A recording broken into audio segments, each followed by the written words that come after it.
इसी बात से तो मुझको शक हो रहा है कि कहीं ना एक लूप होल छोड़ा गया था, एक बैक डोर से। 33% लोगों ने अगर सहमति दे दी तो बाकी 67% लोगों की सहमति की जरूरत नहीं है।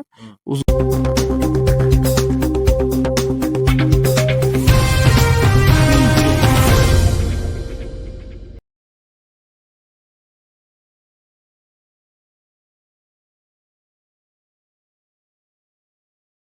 नमस्कार, जोहार। आप देख रहे हैं झारखंड स्वतंत्र खबर। अभी हम बात करेंगे एक अहम मुद्दा को लेकर के कि झारखंड में अभी उसी को लेकर के लोग चर्चा का विषय बना हुआ, जिसका नाम है पेशा। अगर झारखंड की बात करें तो ये कहें कि जिस तरह से यहाँ के वीरों की धरती है और जिस तरह से लोग लड़ाई लड़े और अपना असेज पहचान बचा के रखे, उसी में एक पेशा कानून भी झारखंड को मिल है या देश को मिला, जो अनुसूचित शेड्यूल एरिया के लिए मिला। लेकिन झारखंड में पेशा नियमावली नहीं बना था। कैबिनेट से पेशा नियमावली पास हुआ है। लोगों में जो आदिवासी अगवा खास करके उस पर बड़ा होप है कि उसका जो ये है नियमावली है वो बाहर अभी तक नहीं आया, तो क्या हुआ है, क्या पास हुआ है। लेकिन पेशा के लेके पिछले बार अमरनाथ भी बहुत जोरों शोर से अपना बात को रख रहे थे। लेकिन जब से पेशा नियमावली बना है तब से इनका एक भी बयान नहीं आया। तो हम सोचे कि इनका बयान या इनका विचार जाने, जो नियमावली पास हुआ है, कि आदिवासी खुश हैं या आदिवासी ठगे महसूस कर रहे हैं। तमाम बात अमरनाथ से करते हैं। देखिए, हाईकोर्ट 2022 में ही ऑर्डर दिए थे पेशा नियमावली बनाने का। ये 2019 में शायद केस किया था वाल्टर कंडुलना जी ने, जिसको केस को लड़ा रॉबर्ट मिन जी ने। दोनों समाज सेवी हैं। और तब जाके हाईकोर्ट मजबूर होके राज्य सरकार को फोर्सफुली बोला कि आप पेशा नियमावली क्यों नहीं बना रहे हैं, ये तो अधिकार है 5वीं अनुसूची के लोगों का। तब फिर सरकार इस पे गोल मटोल काम करते आई। पिछला 2-3 साल 4 साल में नियमावली सही से बना नहीं पाई। और पिछला जो डिस्कशन हुआ था आ, मार्च अप्रैल के आसपास में सरकार के साथ, जिसमें उन्होंने अपना नियमावली को दिखाया था और उस पर चर्चा हुई थी, तो नियमावली पूरी तरह से बेकार और रद्दी थी। मतलब घटिया, जो बोल सकते हैं ना, सबसे निम्न स्तर की नियमावली जो बन सकती है वो नियमावली थी। तो उसमें क्या क्या जो घटिया चीजें थी वो मैं बताता हूँ आपको। सबसे पहला घटिया चीज तो ये थी कि पेशा नियम कानून लागू होने के बाद भी, ग्राम सभा लागू होने के बाद भी पंचायती राज एक्ट भी वहाँ चलता रहता और पंचायत व्यवस्था भी चलती पैरेलली।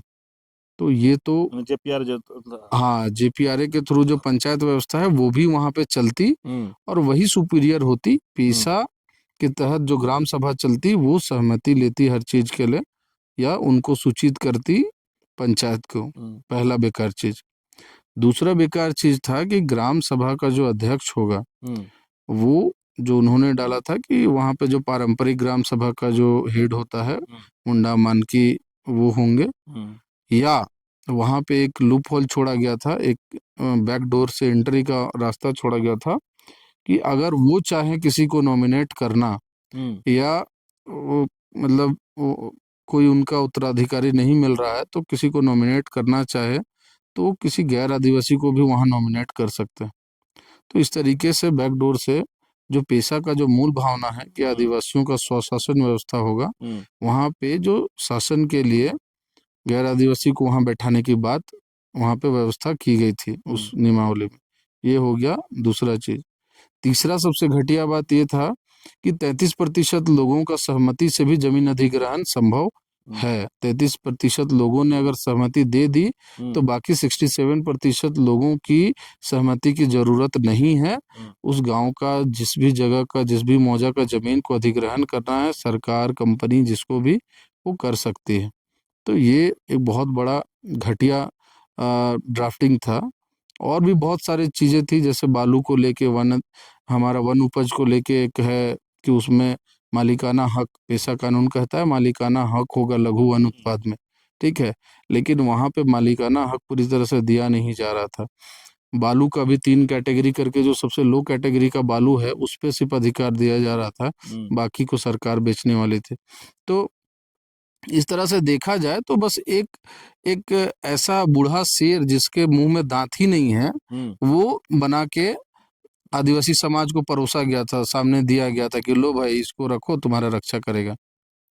तो उसको हमने हाँ, पूरे आदिवासी समाज के जो बुद्धिजीवी हैं, समझदार लोग हैं, उसका विरोध किया, सरकार को इस चीज के लिए बैकफुट पे ढकेला कि नहीं, ये गलत नियमावली है, आपको ये चीजें चेंज करनी होगी, आपको सही नियमावली बनाना होगा, तभी हम लोग लागू करने देंगे। और लागू करना होगा, आपको पेशा कानून को जल्द से जल्द लागू करना होगा। ये डिमांड था आदिवासी समाज के समझदार और अच्छे लोगों का।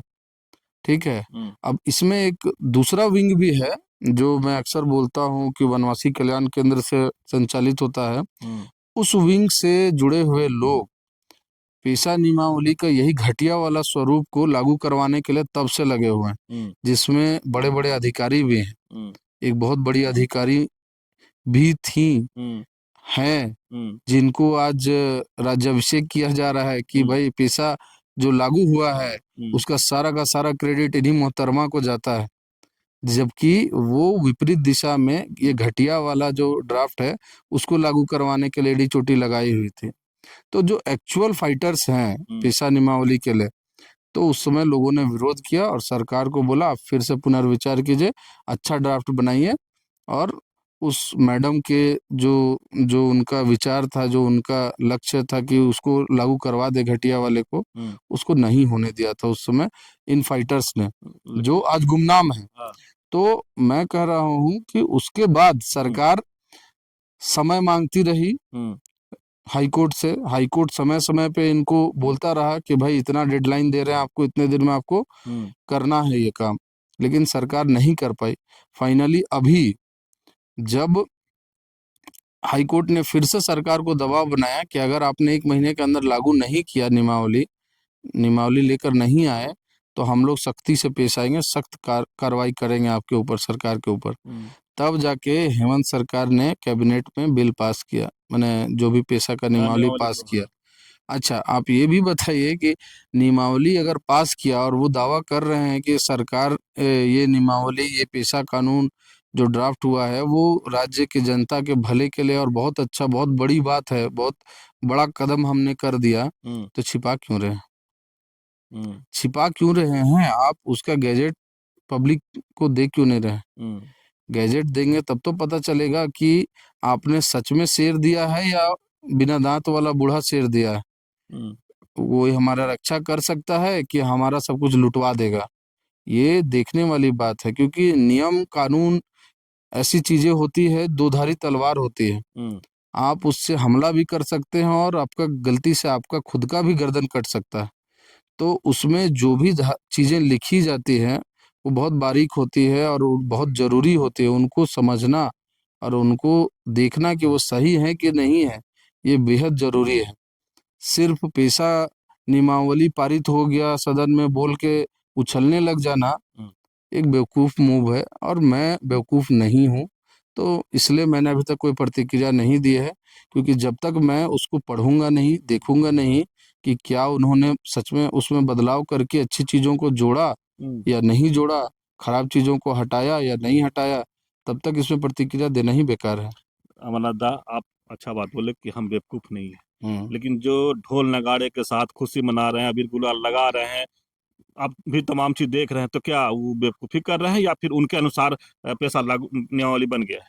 इसी बात से तो मुझको शक हो रहा है कि कहीं ना कहीं उन्हीं के अनुसार बना है। जो नियमावली पिछले बार ड्राफ्ट हुआ था, पिछले साल जिसको हमने रिजेक्ट किया था, उसी नियमावली को ही लागू किया गया है, ऐसा मुझको प्रतीत हो रहा है। जिस तरह से उन लोगों का राज्याभिषेक हो रहा है, उन लोगों को ढोल नगाड़े के साथ उनको मैंने मैंने उसका महिमा मंडन किया जा रहा है, उससे तो साफ समझ में आ रहा है कि पूरी तरह से झोल है, पूरी तरह से झोल है। पेशा नियमावली सही नहीं बनाई गई है।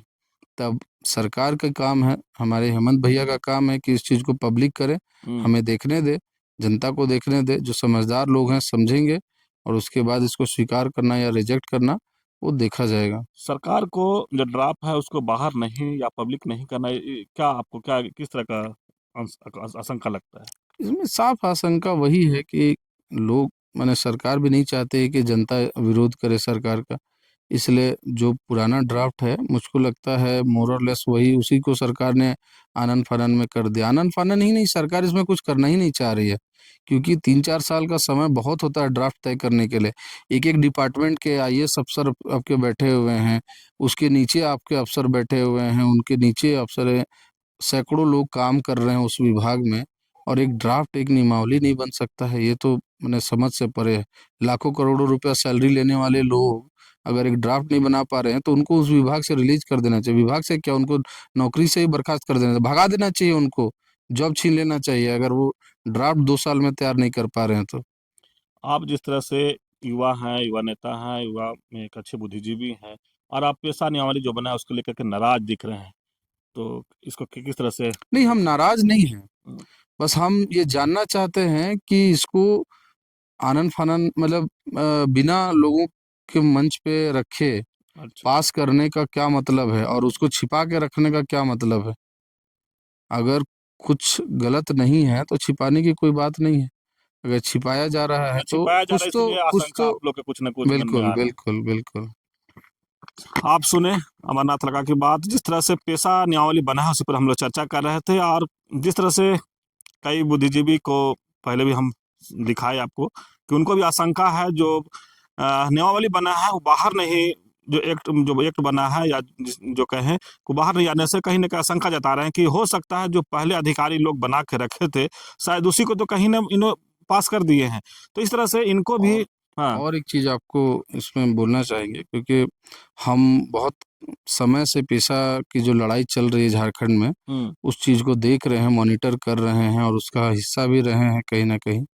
तो हम आपको एक टाइमलाइन बताते हैं किसका किसका, किन किन अहम लोगों का इसमें रोल रहा है, क्योंकि अभी हम देख रहे हैं मीडिया में इतना गलत प्रचार किया जा रहा है, हर कोई क्रेडिट लेने के लिए जाके हाँ। खड़ा हो जा रहा है कि हमने ड्राफ्ट तैयार किया, हमने ये किया, हमने किया, हमने, मेरी वजह से पेशा कानून लागू हुआ है।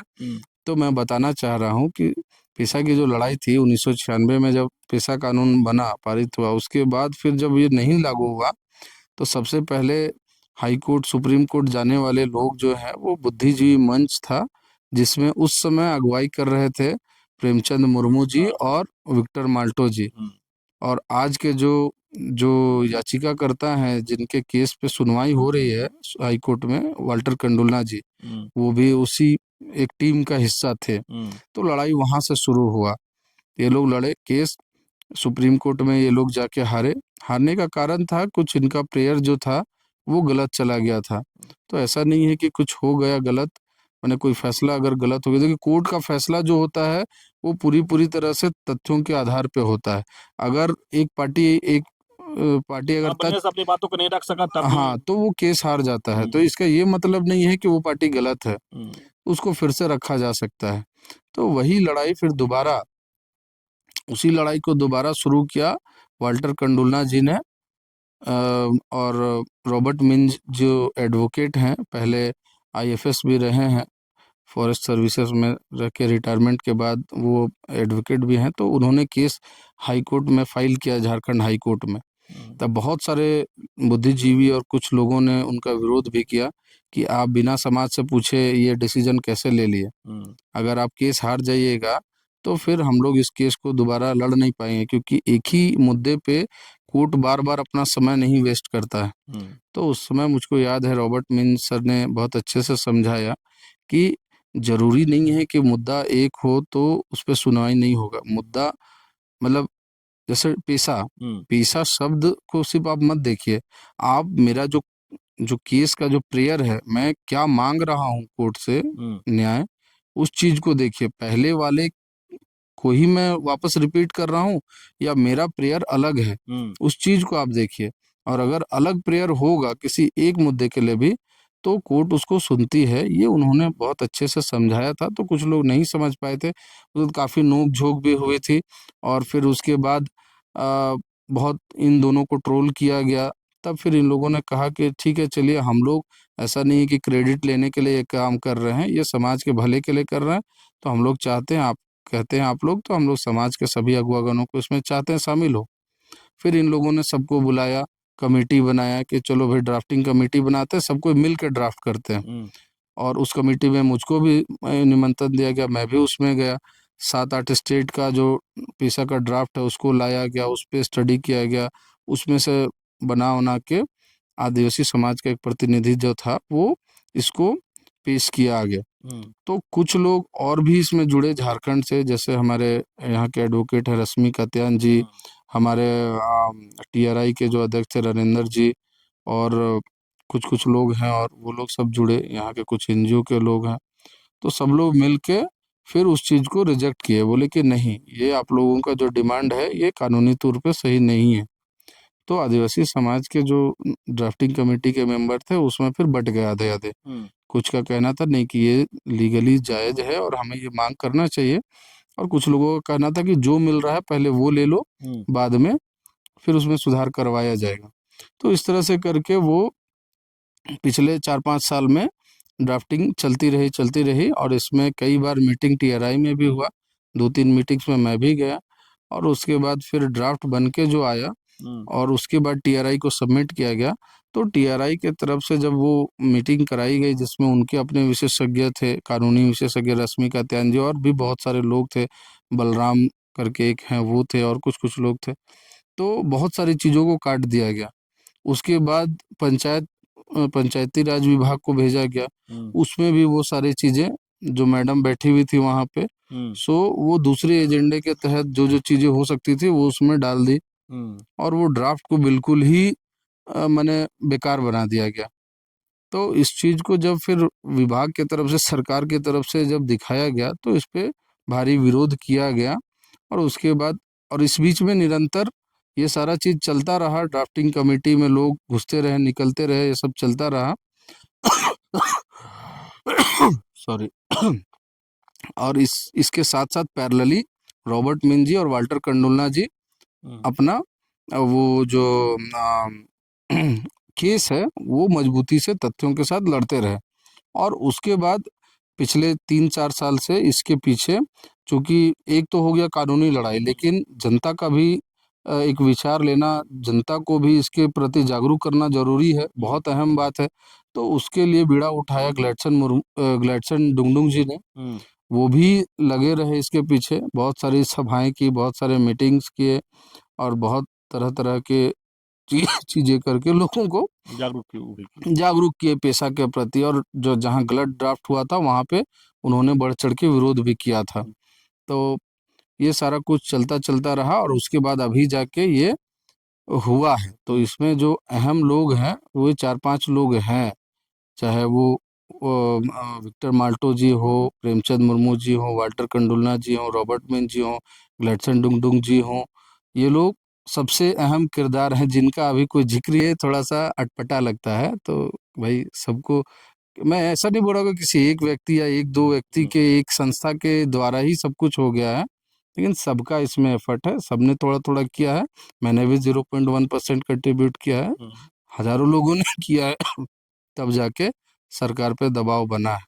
आप सुने कि जिस तरह से अमरनाथ जी कह रहे हैं कि क्रेडिट लेने का जो होड़ लगा हुआ है उस पर भी अपनी बात को रखे, कि जो शुरू से ही बुद्धिजीवी मंच के लोग केस किए, केस लड़े, फिर कमेटी को विस्तार किए, फिर ड्राफ्ट बना, फिर पंचायती राज गया, वहाँ ड्राफ्ट को उसको बहुत चीज़ को काटा गया, फिर जब आया तो उसको विरोध किया गया। तो इस तरह से चलते रहा, जिस तरह से कई बुद्धिजीवियों का नाम भी लिए कि उन लोग मेहनत की, इसमें बोले कि हम भी थे। और ये भी कह रहे हैं कि पेशा जब नियमावली जो बना हो, ड्राफ्ट जब तक बाहर नहीं आता है तब तक बुद्धिजीवी में शंका या जो आशंका है वो तो रहेगा ही कि उसमें क्या बना है। जिस तरह से एक मैंने कहावत के तौर पर भी कहे कि बिना दांत वाला शेर है कि उदात वाला शेर है, या हम लोग को बचा पाएगा कि हम लोग को ये कर पाएगा। तो लगातार छत्तीसगढ़ में हाँ, पेशा कानून लागू है, जिस तरह से लेकिन छत्तीसगढ़ देखिए की जमीन लगातार का बात क्या करते स्थिति है। हैं कि छत्तीसगढ़ में पेशा तो लागू है, लेकिन वहाँ जल जंगल जमीन कॉर्पोरेट घरानों को दिया जा रहा है, और आदिवासी चुपचाप वहाँ लोग देख रहे हैं।